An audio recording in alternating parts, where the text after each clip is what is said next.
My name is Rose Carter, 24 years old, and this is the story of how my own father kicked me out because I wasn't useful to him anymore.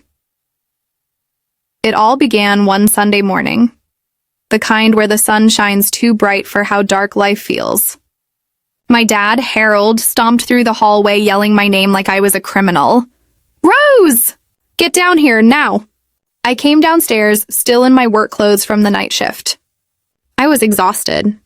I had spent the last 12 hours in our San Diego marketing office finalizing a campaign, one that could have gotten me a promotion. But the moment I saw the living room, my stomach dropped. There were bills piled on the table, credit card statements, bank notices, and my father's eyes, burning with rage. Explain this, he growled, slamming a stack of overdue mortgage papers in front of me. Before I could answer, my mother Marilyn crossed her arms tightly. You promised you'd help this family. You were supposed to take responsibility. I blinked in disbelief. I already give you almost half my paycheck every month. My voice cracked from exhaustion. I have my own life to build. Dad laughed, a cold, bitter laugh. You? Build a life? He stepped closer. You're nothing but a glorified office girl. Fix the mess your brother made. That's what you're here for. Ah, yes. My brother, the eternal golden child. Jason, 26. Charming, jobless, and constantly working on his music career, while burning through money like it grew on trees. He stood by the wall, looking smug, tapping his phone like this wasn't even about him. Come on, Rose, he smirked. Just pay it. You're the only one earning here. I clenched my jaw. That's the problem. I'm the only one trying. Dad's face twisted. You think you're better than us now, huh? Because you live in the big city? Because you have some silly marketing job? It isn't silly, I snapped back. I've worked my whole life for this. Why should I bail Jason out of another dumb decision? Silence. Then Crack Dad slammed his fist onto the table. You will pay this mortgage. You will pay Jason's debts. That's what family does. No, I finally said it. One small word that changed everything. Dad's breathing got heavy. He grabbed my suitcase and the one I kept packed because work often needed travel, and threw it out the front door. Clothes scattered across the porch. My shoes hit the dirt. Then he pointed straight at my face, me spit flying from his lips. Go live with your useless dreams. The neighbors saw everything. My embarrassment burned like fire. Mom didn't comfort me. She just whispered, You made your choice. Leave. Jason waved mockingly. Good luck paying rent alone, genius. I stared at them. My own family. Speechless. All my life, I thought success would make them proud. Instead, it just made them want more. Tears blurred my sight, but I didn't let them see me cry. Not one more second. I picked up my clothes, shoved them into the suitcase, and walked to my old beat-up car. Dad called after me. And don't think you can come crawling back. I didn't turn around. As I drove away, one thought echoed in my head. If they think I'm useless, I'll show them what useless can do. I moved into a tiny apartment, barely bigger than a closet, and slept on the floor the first week. But I worked harder than I ever had, late nights. Early mornings. No help from anyone. When my company announced a major competition, whoever brought in the biggest client would become head of campaign strategy. Something sparked inside me. This was my chance. My chance to become something they said I'd never be. I networked, researched, pitched to people way above my pay grade. Every night I whispered to myself, they threw you away.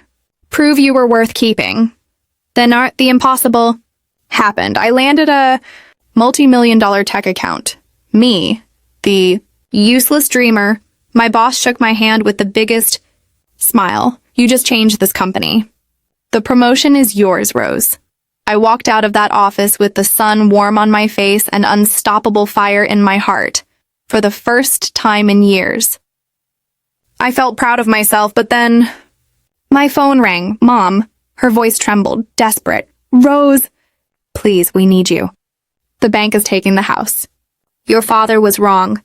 We were all wrong. And that's when everything inside me went cold. Oh, now you want the useless girl? I whispered, because what they didn't know was I had already been offered something far more powerful than money. A way to show them exactly who they threw away, so I smiled, calm, confident. Don't worry, Mom, I said sweetly. I'll come home. They thought they broke me, but I was returning with power. 2 months passed since the night my dad threw me out. 2 months of silence. 2 months of rebuilding. 2 months of planning the perfect return.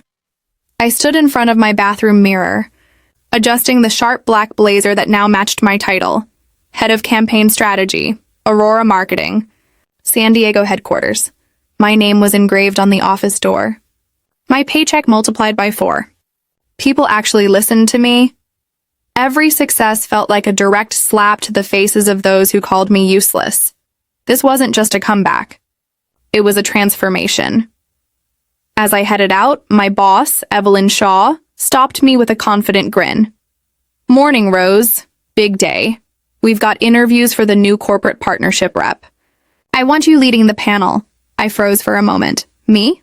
Lead the interviews? You earned it, she said. And rumor has it a pretty desperate candidate is coming in. Ex-construction supervisor. Might be interesting. Desperate. Ex-construction supervisor. My heart skipped a beat. Dad? No, I told myself. Fate wasn't that poetic.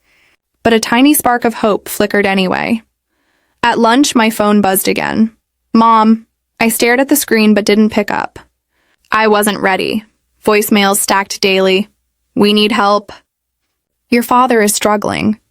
Jason can't find a job. Please call us back. Funny how problems suddenly appear the moment their ATM walks away. PM. Interview room A. The candidates lined up. Then I saw him.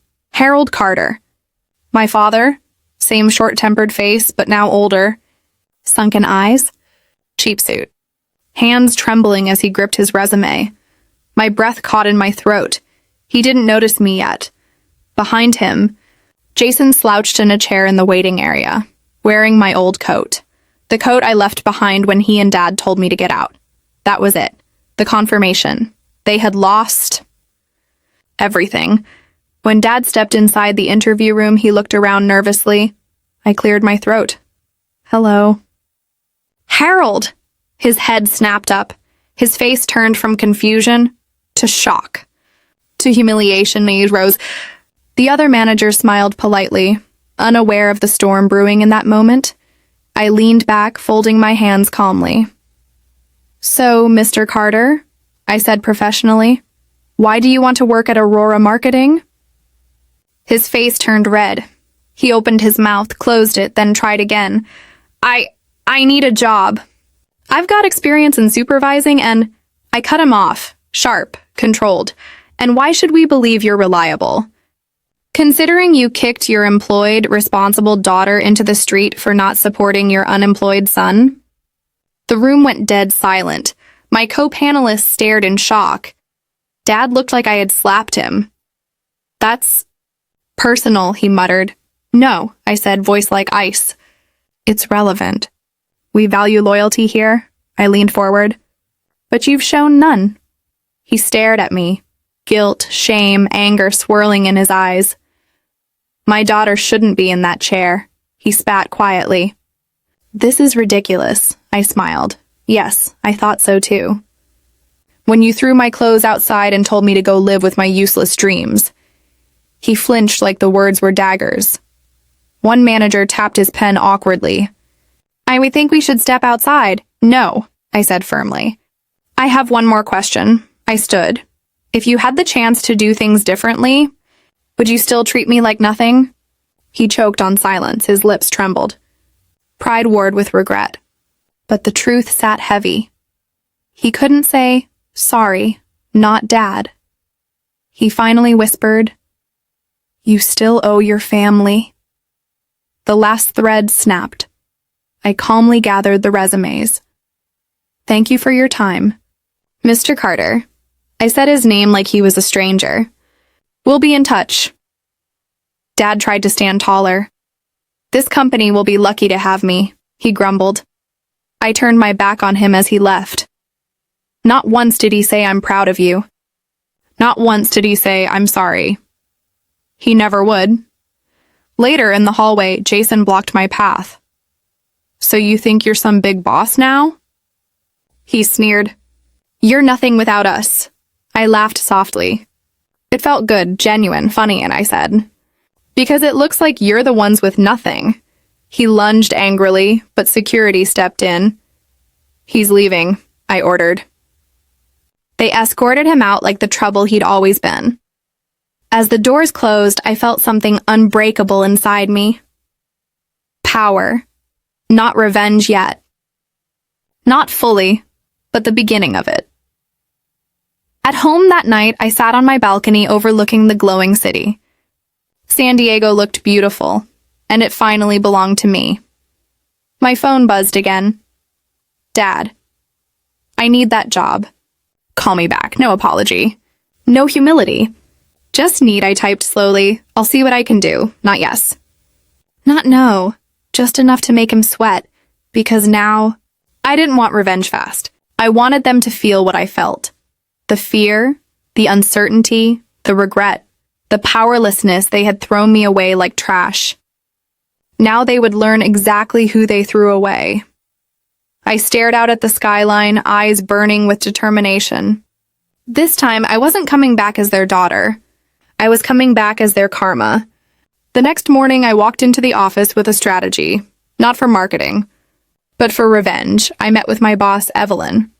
She looked at Dad's resume, unimpressed. "Are you sure you want this man here?" she asked. I nodded calmly. "I want him exactly here." My voice was steady. "He would learn what humility really meant." She shrugged. "Then you're the one supervising him. Give him tasks. Watch his performance. If he fails, he's gone." Exactly what I needed. 2 days later, Dad returned, but this time, he wasn't sitting across from the decision makers. He was standing in front of my desk. "Mr. Carter," I said, keeping my face cold. "Welcome to Aurora Marketing. You'll start in facilities assistance." His jaw tightened. "Facilities assistance?" "Yes, maintenance, janitorial oversight. You'll report directly to me." He went pale. The humiliation hitting him like a brick. The girl he kicked out was now his boss. For the first week, he refused to look me in the eye. He mumbled responses. He worked silently, but the universe wasn't done yet. On Friday, Evelyn rushed into my office. "The Carter house is officially foreclosed. The bank needs an urgent buyer. You might want to see this." The paper in her hand had my old home's address, out of all the houses in California. Fate served me that one. I drove straight to the bank with my promotion bonus and signed the contract without a blink, within 24 hours. I owned the house my father once threw me out of, and he had no idea. Not yet. That evening, I drove to the house. Lights off. Windows taped. A bank seized notice on the door. Mom and Jason sat on the curb and surrounded by trash bags. Mom's cheeks were streaked with tears. Rose, honey," she cried, running to me. Jason stood with crossed arms, glaring. "So what?" He spat. "You got a fancy job. We still deserve that house. Dad worked his whole life for it." I stared at him. He was still that child who broke things and expected others to fix them. I stepped closer. "The bank sold it," I said slowly. Mom sobbed harder. "Please, we have nowhere else. Can you help us?" I smiled, the kind of smile that hides lightning. "I already helped," I whispered. They froze. I held up the deed. My name. On their house, Jason's eyes widened in horror. Mom gasped, covering her mouth. Dad just then pulled up in his old truck. He climbed out, exhausted. Until he saw me. "What are you doing here?" he demanded. I held the papers toward him. "You told me to go live with my useless dreams," I said. So I did. I stepped forward until we were inches apart, and while you were busy tearing me down, I bought the only thing you ever cared about. The house behind me seemed to grow larger, like it was dramatically confirming the moment. You threw me out, I said quietly. Now this house throws you out. Dad reached for the papers, but I pulled them away. Not so fast, I said with a sweet tone. I have a proposal. His voice broke. What do you want? I looked at the man who once terrified me, now small and desperate. I want a family, I said softly, but not the kind you were. Dad swallowed hard, searching for his pride, but it was gone. What does that mean? He whispered. You can stay, I said, stepping past him toward the porch. But on my terms. You pay rent to me. You follow every rule I set. And at work, you follow every order I give. Silence. Jason blew up first. You can't do this. We are the parents. I turned slowly, and yet I gestured around at the street. It looks like I'm the only adult here. Dad's voice cracked.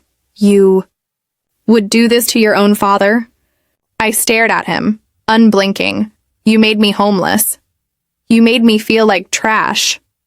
You made me believe I was useless. My voice shook. Not with fear, with strength. I'm not doing to you what you did to me. I'm simply letting you feel what I felt.